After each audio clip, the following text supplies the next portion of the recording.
Bismillahirrahmanirrahim. Assalamualaikum warahmatullahi wabarakatuh. Waalaikumsalam warahmatullahi wabarakatuh. Innal hamdalillah nahmaduhu wa nasta'inuhu wa nastahdihi wa nastaghfiruh. Wa na'udzu billahi min shururi anfusina wa min sayyiati a'malina. May yahdihillahu fala mudilla lahu wa may yudlilhu fala hadiya lahu. Asyhadu an la ilaha illallah wa asyhadu anna Muhammadan 'abduhu wa rasuluh. خير من أرسله بالهدى ودين الحق ليظهره على الدين كله وكفى بالله شهيدا فصلوات الله وسلامه عليك يا سيدي يا رسول الله يا أبا الزهراء يا كوكبا من ضياء يا نجما شق أفق السماء يا أمل الإنسانية السمحاء. Jamaah sekalian yang dirahmati Allah Subhanahu wa taala, petang hari ini kita bersyukur Allah masih memberikan kesempatan kepada kita semua untuk menikmati karunia taufik, hidayah, sehat sempat, sehingga kita bisa bertemu kembali di Majelis Ta'lim Al-Iman. Mudah-mudahan tempat ini benar-benar akan menjadi tempat kita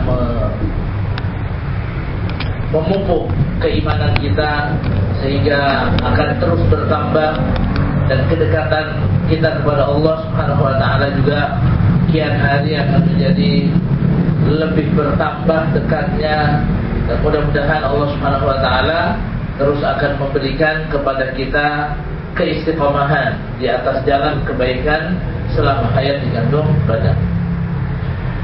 Jamaah sekalian, pada hari ini kajian kita masih di kitab Riyadhus Shalihin.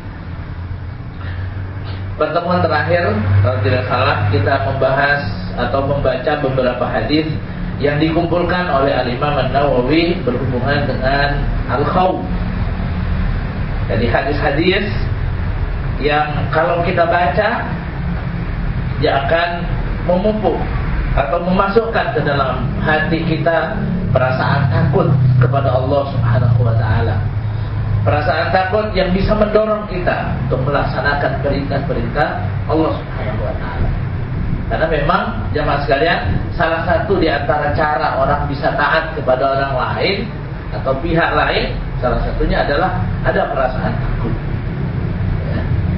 Ada perasaan takut. Makanya ketika Allah Subhanahu wa taala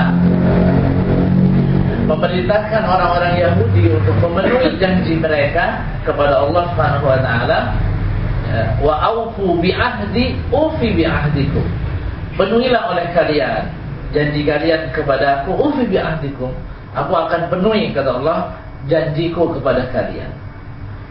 Allah mengatakan wa iyaya farhabun, dan hanya kepadaku hendaklah kalian itu takut.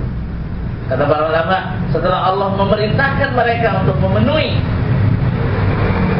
janji mereka kepada Allah Subhanahu wa taala, di mana Allah nanti akan memenuhi janji Allah kepada mereka, Allah sebutkan tentang sesuatu yang bisa ya'miruhum ala al-wafa'i bil ahd, bisa menggiring mereka, membantu mereka untuk memenuhi janji mereka kepada Allah Subhanahu wa taala. Janji untuk beriman, janji untuk taat, janji untuk melaksanakan sholat, melaksanakan zakat, iman kepada semua para rasul.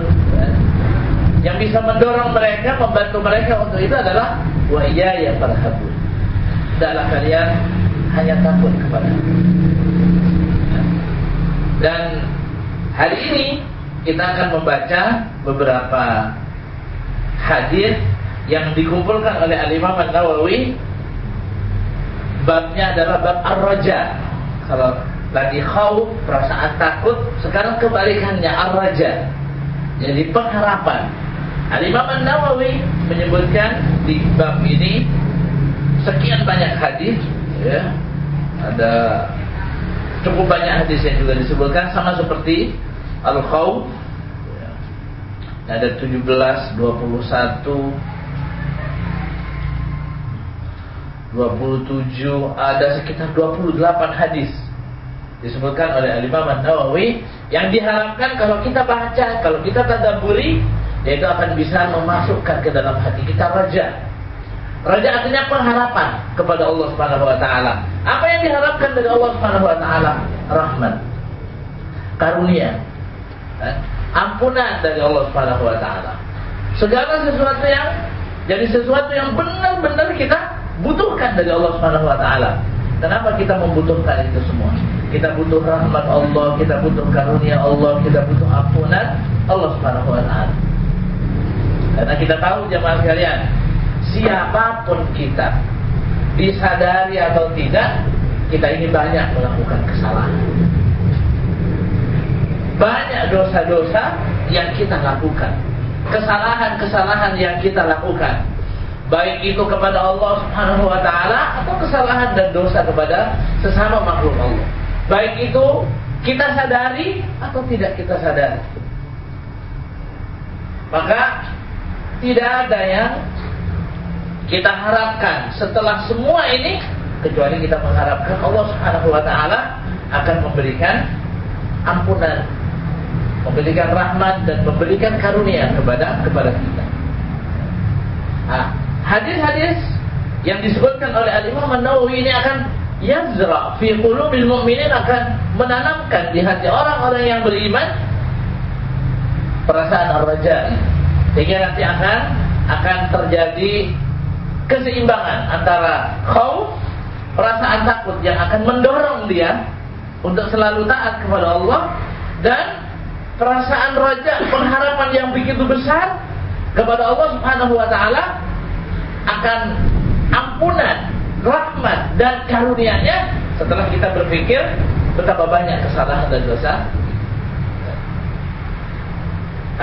Jemaah sekalian dalam Allah Subhanahu wa taala, sebelum Al-Imam An-Nawawi menyebutkan hadis-hadis yang berkenaan dengan bab ini, seperti biasanya beliau menyebutkan beberapa ayat yang berhubungan dengan bab ini. Misalnya Allah Subhanahu wa taala berfirman, di ayat pertama yang disebutkan oleh beliau adalah surat Az-Zumar ayat 53. Allah Subhanahu wa taala berfirman, a'udzubillahi minasyaitonir rajim. Qul ya ibadiyalladzina asrafu ala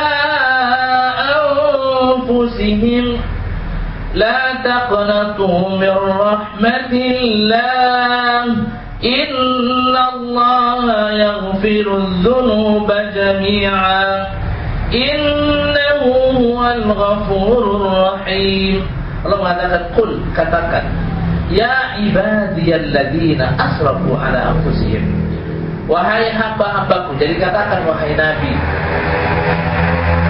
ya ibadi, ya ibadi, wahai hamba-hambaku, wahai hamba-hamba Allah Subhanahu wa taala, alladzina asrafu ala anfusihim, yang sudah banyak melakukan atau menzalimi diri mereka dengan cara melakukan kemaksiatan. La taqnatu min rahmatillah, janganlah kalian putus asa akan rahmat Allah Subhanahu wa taala. Jadi ayat ini ditujukan oleh Allah Subhanahu wa taala, jelas awalnya Allah menyebutkan ibad, hamba-hamba. Hamba-hamba maksudnya adalah hamba-hamba Allah Subhanahu wa taala. Dan ini adalah nisbat tasyrif. Jadi penggandengan ini adalah penggandengan yang tujuannya untuk pengagungan, memuliakan. Ya. Sebab jemaah sekalian, kata hamba saja mungkin agak hina kalau kita dengar. Tapi kalau disebut hamba Allah, karena bergandeng dengan nama Allah Subhanahu wa taala yang maha tinggi, dia ikut menjadi tinggi. Jadi wahai hamba-hambaku, hamba-hamba Allah Subhanahu wa taala. Dan yang dimaksud di sini adalah al-mu'minun. Mereka yang beriman kepada Allah, mereka yang beriman kepada Rasul. Alladzina asrafu ala anfusihim, yang banyak melakukan kemaksiatan, melampaui batas dalam melakukan kezaliman kepada diri mereka sendiri melalui kemaksiatan. Allah katakan, la taqnatu min rahmatillah, jangan kalian putus asa akan rahmat Allah Subhanahu wa taala. Kenapa?